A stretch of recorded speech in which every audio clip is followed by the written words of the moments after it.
What's up, YouTube? RyanisWar is back once and for all. Yes, it's been a while since I've made a video. It's been since Hell in a Cell, but you know, work, life, it takes a toll on you if you want to start doing this YouTube stuff. But anyways, we're gonna do this right now, innit? So we're in 2018. Let's just get started. So happy New Year to everyone that is watching. And yeah, this is unprofessional, but my face does not count. So anyways, this is just the realest Ryan here, RyanisWar. Let's get started. So WWE, where do we begin? So finally Jinder has lost the title to, if you watch my prediction video from 6 months ago, a lot of things have kind of happened. Weird, innit? So AJ's the champ. We'll start with Smackdown. Smackdown, AJ's the champion. The Usos are still the WWE Tag Team Champions. Wicked match at Clash of Champions. For me, the best match of the show. But whatever, we'll get there. Let's see. Dolph Ziggler has... Nobody knows what's going on with Ziggler right now. Not even I. But, you know, we got this United States title tournament now. So it just seems like they've finally given up on Jinder Mahal as WWE champion, but he is in the United States Championship tournament. So again, this is something I suggested a while ago. It might be in one of my old videos. You can check that up. I said from the start, if they was gonna make this Jinder thing sorted, and if it was gonna make any type of money, any type of publicity, they should have just put the United States title on him. Now I'll tell you why. Number one, when Kevin Owens was the United States champion after beating Chris Jericho, Kevin Owens' gimmick was amazing. Mr. the Face of America, a Canadian guy, the Face of America. But it worked, right? AJ taking the title off him. You know, they had their change, you know how it is.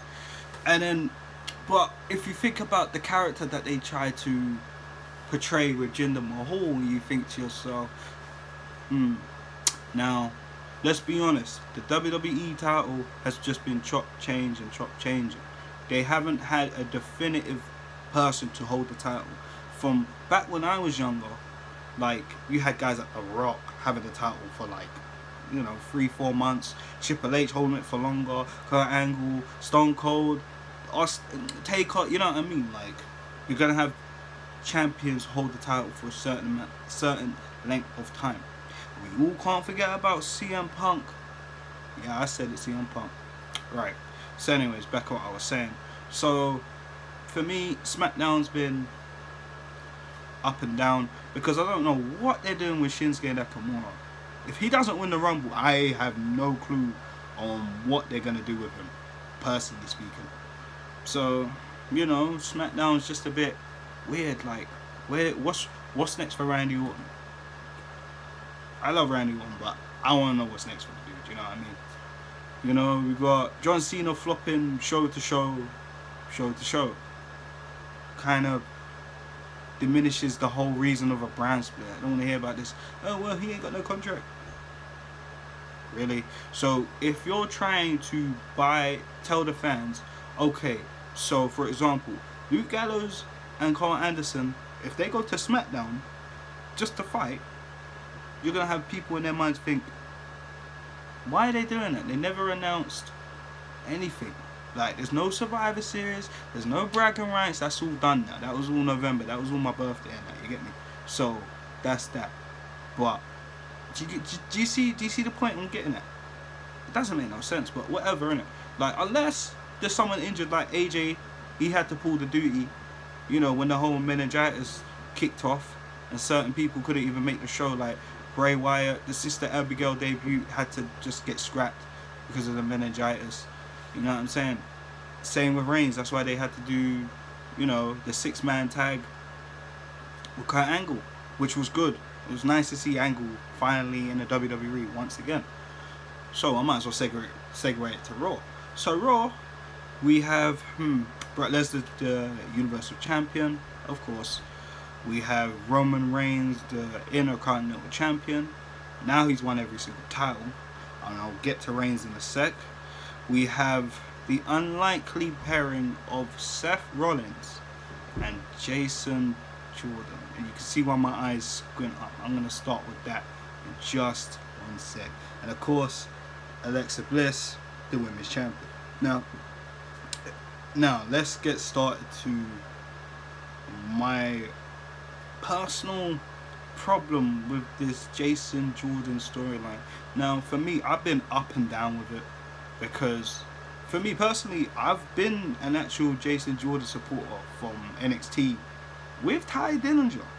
If some people can actually remember NXT back then, when I'm not discrediting NXT. I'm not saying it's not great now. It's good, but to me, I can't lie. When Seth Rollins, Bo Dallas, Neville, Sami Zayn, Kevin Owens, Finn Balor, so you know where I'm going with this. When all those big names that are here on the main roster, when they were there, I was actively watching it. Now, I'll tune in when I can. It's I don't know. It doesn't get me as hooked as it used to. But there's only one guy, probably about three guys to be honest. But one guy for me, I'm very, very high on. Aleister Black. But we'll talk about that in another video. But yeah, like, to me, Jason Jordan, this storyline, like, I've never liked it in the first place, because obviously it was just a rehash of McMahon's storyline that they tried to do. But obviously, since the whole Benoit situation, they obviously just dashed it, innit? What can you do? Unfortunately, circumstances have to change because of unfortunate events. But let's get into this, as I was talking about. So, with Jason Jordan, like, the only way they could have made it work is for him to just be moaning, oh dad, I want this, I want this, which is what they've been kind of doing with Samoa Joe. You know, they threw Jordan in with Cena, Reigns, you know what I mean? It's like they're trying to test him out to see, is he going to be up, is he going to be in the middle, or is he just going to be the opener? And don't get me wrong, his wrestling ability is good. On the mic, he needs a little bit of sugar, I'll be honest. He smiles a little bit too much. When he's serious, I don't know, something's missing. It's just like, he just needs that face. Like, for example, if, like, people say Reigns is not good on the mic, he's improving, slowly, but he's improving. Now, if Reigns talks like how he did with the Cena promo up to No Mercy, that will work. Because listen, his character, when you see Roman Reigns, you just think of either guys like Batista and, you know, monstrous characters that just don't really say much, and they're just a badass, you know what I mean? But obviously they want to make him John Cena 2.0. You know, that's just how things go, right? But, you know, going back to Jordan, he needs a little bit of touch. For me, I don't know where his character is. Where is it? Is he heel? Is he face? Is he in between? I don't like that whole in between rubbish. You need to be defined personally. So I don't know where it's gonna end. I don't know where is it gonna end. Is it gonna end with Jordan coming out saying it was a setup the whole time, Kurt Angle? You never know. But with him and Rollins as tag team champs, for me this could actually be good, because we could finally get a Dean Ambrose heel turn, and I'll tell you why. Now, it might sound a bit stupid, but if you go back to the actual match where Dean Ambrose got injured, you can actually see he fell on Seth, right? Now, and also to play on to that, you get Jason Jordan as the substitute. They've been substituting a lot of Shield members lately, but that's another story for another day. Obviously injuries and illnesses, but whatever, innit? So, for me, and a lot of fans of, and I know there's a lot of fans that would want Dean Ambrose to turn heel. So, for me, this is the perfect opportunity. You know what I mean? Somehow, you know, I don't know, that's generally how I feel. I haven't got any ideas yet, but you never know, right? This would be the only way to do it. But the problem is, I felt they left it way too late. They should have, what they should have done, maybe Dean should have turned heel when he won the WWE title. Then again, we might have never really got the whole Ellsworth moment with AJ and stuff, so who knows? Who knows? So Jason Jordan, up in the clouds for me. Alright, we'll bring it up to Roman Reigns. Now Reigns, he is the Intercontinental Champion. Now for me, he should have been Intercontinental Champion a very long time ago, and I'll tell you why. Now the problem with WWE, well, we all know the problem is they always like to shove things in our faces. Pause. Anyways, so they always like to do stuff like that. So, you know, like for example, take The Rock. Alright, let's do this. Let's do comparisons. Let's put The Rock. Let's put Roman Reigns. Now, if you remember, now I started watching wrestling in like mid 2000. So obviously my Attitude Era knowledge is up there because yes, I was a very hardcore wrestling fan going through my teens. So I'd always go back and watch old stuff when they used to be on Daily Motion and stuff like that. But you know, we got the network now, and stuff that I haven't seen, I've seen. But yeah, let's just get to the point. Now with The Rock, you know, he let's go from titles, and we're gonna go from pushes as well. So I believe his first title was the IC title. Yes. Now from what I can remember from obviously the shows that I've watched, The Rock weren't really liked back then. Sorry, Rocky Maivia wasn't really liked back then. So what did they do? They turned him heel, they put him with the Nation, and then you started to see the birth of The Rock. You see the character, you see his demeanor, you can see the way he talks, you can see the hatred he has. And it kind of parallels with how Hogan was when he left the WCW to join the NWO. Now, both of them were getting booed, right? They didn't like what either of them had to sell to the crowd. So what did? They both turned heel. Hogan's, Rock, think about it. Now, also to that, The Rock was always getting the IC title, you know what I mean? And like, eventually, he got the world. But the thing is, he built up his character. Him and Triple H, I think for me, both of them together, they've been fighting from the low title all the way to the high title. Made the most best stories for me as a young man growing up. Like for me, that was my childhood. Triple H, The Rock, the DX faction, all of that. That was my childhood. Judgment Day 2000. That I can tell you, that was the first pay-per-view I've ever watched. Ever type of wrestling ever. So I know. But going back to the comparisons, not going off topic, as I always do sometimes, but whatever. So with that, The Rock had a heated rivalry. He won the mid-card titles, you know what I mean? And he eventually became the WWE champion through the Screwjob and Survivor Series 1998 over Mankind. So they tried to recreate the story. But you see that. Now, I've said in a previous video, I'm not sure if I uploaded it, that personally, after Reigns, you know, after the tag titles with Seth and stuff like that, now he needs a singles title, not the world title. That's too fast, and I'll tell you why. Again, the character needs to build up a certain type of relationship with the fans. You can't just shove it. I'm not saying Reigns doesn't. Of course he does now, but you obviously just still getting them boos in the show, of course. Now, for me, if I had it my way, he would have won that IC title, the US title first. You know, have a couple reigns with that, then slowly build him up. Then you can do stuff like Lesnar or Cena, you know, or even Orton, all those type of matches, or even Kevin Owens. But again, they just fall, you know. Roman Reigns, straight. So this is what we dealt with, and I've said it to so many people. For me, when the problem started, was there was a Slammy Awards. I can't remember what year it was. I think it was 2014, and Reigns was injured like halfway through the year. with not a hamstring, I think he had a hernia problem, and it was supposed to be Roman versus Seth at a pay-per-view. I cannot remember what one it was, but he got injured, right? Now, the Slammies comes along. Superstar of the year, Roman Reigns. He hardly did anything. He was in the Shield. Then the Shield got decimated by Seth Rollins.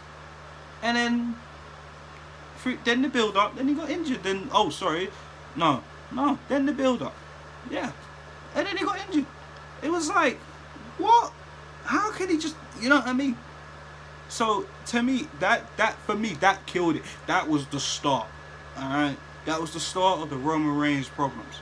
And the thing is, I actually liked Roman Reigns from the start. I'm not saying I don't like him. I don't mind him. I don't have a problem that a lot of fans have. But, again, WWE, eh? What can you do? So, with that, I just want to leave you guys to seriously answer me this question in the comment section. Do you find that the Cruiserweight division is slowly starting to mix with the upper talent? Now, with that saying, you know, we saw Goldust fight with the Cruiserweights. Maybe this will be the start. Maybe it was just a one-off. You never know. But again, that's the problem with the Cruiserweight division. It's because it's so small. You've only got a certain amount of guys. Yes, they have their own show, fair enough. They're on the Raw roster, but they don't really mix with the higher talent. You've had Alicia Fox. You've had Nia Jax. You've had Goldust now. Maybe I'm missing Titus O'Neil. You know what I mean? Like, with Tozawa. Where's Tozawa? I haven't seen Tozawa in long. Maybe I just don't. Maybe it's because I don't watch 205 Live. But again, you see, I don't watch 205 Live. Why? Because they've not made anything interesting. Like, they need to switch it up. You know what I mean? Like, one of my favorite guys went a long time ago, Austin Aries. What a damn shame. But again, for me, he could have been on the top. He could have been on a higher card. Like Finn Balor. You know what I mean? I've listened to a couple people. They were saying how, why is Finn Balor not in 205 Live? You see, the thing is, Finn Balor, right? The problem, I'm gonna start with him now. This segues it to Finn Balor. Now, I like Finn Balor a lot. From the moment he come in with Hideo Itami, I can't remember who Itami was getting beaten down with by NXT. It might have been the Ascension. I think it was the Ascension actually. So, you know, when he came in, he was on fire. You know, and I remember his rivalry with Kevin Owens over the NXT title. That was good. And of course, how can we forget the rivalry of NXT? Him and Samoa Joe tearing it up, tearing it down, right? And becoming the main roster, fucking, excuse me language, just say he was the #1 draft pick for Raw. Someone let me know in the comment section. But where is it going? He got injured at SummerSlam. He won the Universal title at SummerSlam. He got injured, was out for several months, come back, and yeah, that's pretty much it. It's like, what? And also, on Raw, what happened? Like, he went to Angle, and he reminded him, it's like he tried to remind, it's like someone wrote in the script, remember, I was the first Universal Champion. But dude, why are you not going for your title match? Why do you have to go through the Royal Rumble? If anything, it should be a four-way between you, Lesnar, Kane, and Strowman for the title. But no, we don't get that. We've had AJ versus Brock, brilliant match. But Finn can't, I don't know, maybe, I don't know. I'd like to hope that Finn will get his title rematch. But for some reason, the Universal title rematches have been very forgettable. Speaking of, Goldberg won the title. Owens never got a rematch. Goldberg, yeah, I'm sure, of course it was on one-off, but realistically, he's owed a rematch. Thank you. And it's just like, where, so you lose the title and that's it. And of course, we have to mention Bray Wyatt and Randy Orton. So let me get this straight. Remember this. We had Orton and Wyatt for the title at WrestleMania. Alright? I'm not even going to comment on that match. It was what it was. But the House of Horrors match was garbage. But on top of that, you're telling me that he doesn't get a rematch. What's the point? I don't get it. I really don't get it. Why is nobody getting their rematch clauses? It's like we live in a different... Of course we live in a different era now. But, I mean, to change the rules, you're not getting your title match, you're not getting your title shot. Listen, I know it's all scripted and stuff, but listen, I can't lie.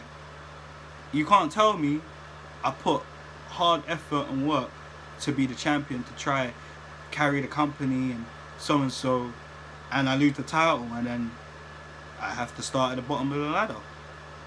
I didn't pee off Vince McMahon. Come on, like, allow it. I ain't trying to have that. So, you get where I'm coming from? It doesn't make no sense. But whatever, you know, we'll forget about it. Now, another problem with WWE. I feel like I should call this the end of review of 2017. I think I might do that, actually. Yeah, I came in here with no title, and I thought, well, let's just wing it. And we have, now we have the title, now we have this, the year review of WWE 2017. Excellent. So, we'll keep that. So, again, we'll go with that title. I'm just trying to remember what else happened this year that was a bit weird. That needs to be called out. Okay, I got a few. Bayley. Now, Bayley, what happened to the character?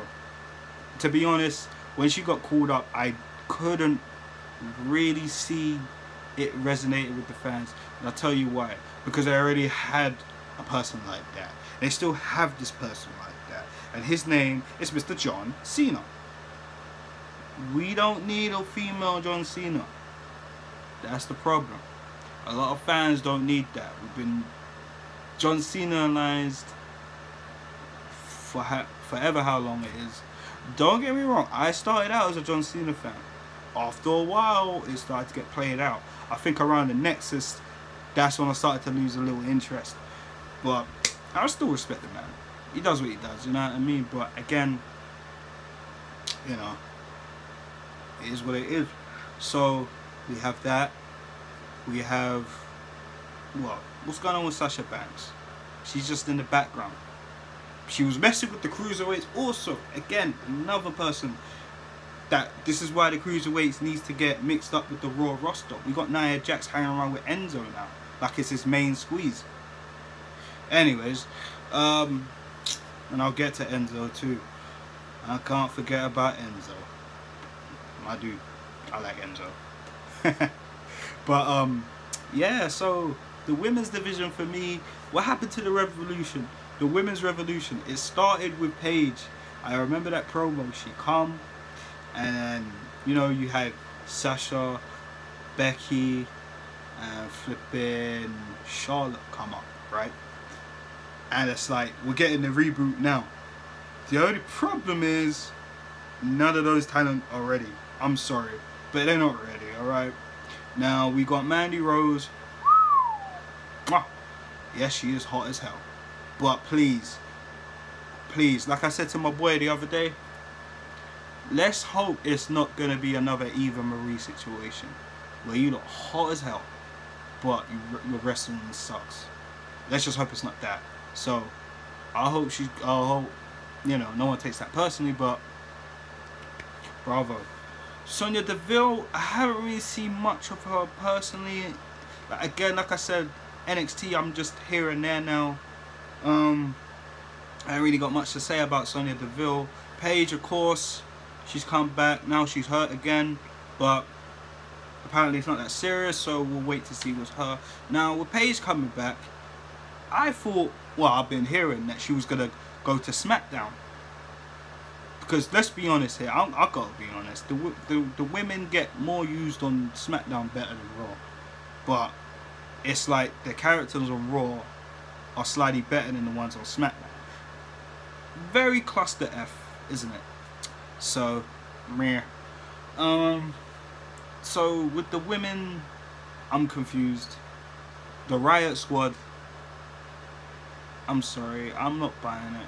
Now, this is why. Now, how are we supposed to take these women seriously? Now, don't. This is when you're probably gonna get a little upset. Now, obviously they came in, they made an impact, but what annoyed me was the fact that we already just saw Paige and her group tear it up the night before, and then these people just come and start smacking up. It's like, what?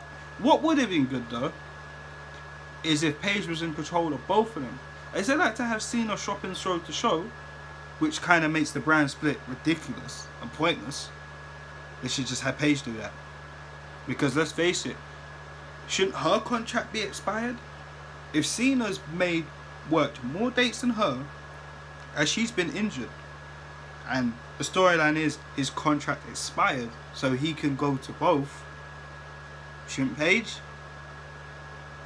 I don't know, that's just how I think. I just see logic in that shit. But again, it's WWE. So back to the Riot Squad. Neither of them are ready yet. Now I'll tell you this, and I'll tell you this why. Because let's see, Sarah, is that her name? The girl coming out looking like Michelle from Tekken 2. Like, again, with NXT, did she really make an impact? I don't know. Let me know again. Like I said, if I'm wrong, let me know in the comment section. So, you got the chick that looks like Michelle from Tekken 2. You got Ruby Riot. She's okay. I have no problem with her. But I felt she should have stayed in NXT just a little bit longer. She might have got called up later on this year. But I don't think this was the right time for her, personally. I think she just needs a little more. It will need a little more experience. And what's the other chick's name again? Damn, man, I feel bad. I apologize for getting the name. But with her, Liv Morgan, I remember. Like, it's weird because it's like Riot Squad. I just think of Suicide Squad, and they try make her look like, damn, I forgot the character's name. Harley, that's it. But isn't Alexa Bliss kind of sporting that too? WWE. This is why I need to be on your writing team. But again, you probably fire me for the ideas I have. But whatever. This is why it's taken me to make this show, RyanisWar, just to give my opinions and let people show their opinions as well. So that's just my overtake on the women's division. Like, with the current divas on the roster, I don't know. Carmella cash-in, when is that gonna happen? It just seems, I don't know. Is she gonna waste time? Are they gonna completely scrap this? There's no real credible person to, I'm not saying Charlotte's not credible. Of course she's credible. But for me, if Carmella beats her, I'm not happy with that. And I'll tell you why. Because, for one, not discrediting Carmella's talent, but there hasn't been anything that is significant apart from the money's women in the, actually no, there hasn't really been anything significant, and I'll tell you why. Because for one, if she was the one to climb the ladder to get the Money in the Bank briefcase, then I wouldn't be saying any of this right now. But from when they had Ellsworth do it, and then they had to do a redo over, to me that's what made the women's revolution a joke. And that's the PS with the noise. I don't know what's going on, but whatever, right? So you know, with stuff like that, it just says to me, do they even have any faith in Carmella? Do they just hope over time she gets better in the ring and her character, you know, resonates more with the fans and stuff like that as a heel? Of course she's a heel, isn't it? But again, you know, they've taken too long. The nostalgia effect of her having the cash, like, what was the last pay-per-view? She kind of teased the cash in. Nobody cared. The fans didn't care. I didn't care. I just saw it. I was like, oh. And then she just got clobbered. It's like, yeah. You know what I mean? Just whatever, man. But, you know, is what it is. So, that is pretty much it, all I have to say on RyanisWar. We'll call this the review of 2017, and how can we forget a lot of stuff which we have. But again, this is going into half an hour, so I will do a part 2 hopefully this week if I get some time. But again, thanks for watching, thanks for tuning in. Like, share, subscribe to the channel. I'm just starting up all over again, but I will be here more often to let my opinions be aware. But if you want your opinions to be aware, just follow me on Twitter. Like I said, my Twitter handle will be at the bottom of this video, and put some comments. I'll actually read some comments from the next YouTube video. But thanks for watching. Tune in, wrestling fans, and stay strong and have a happy new year. Peace.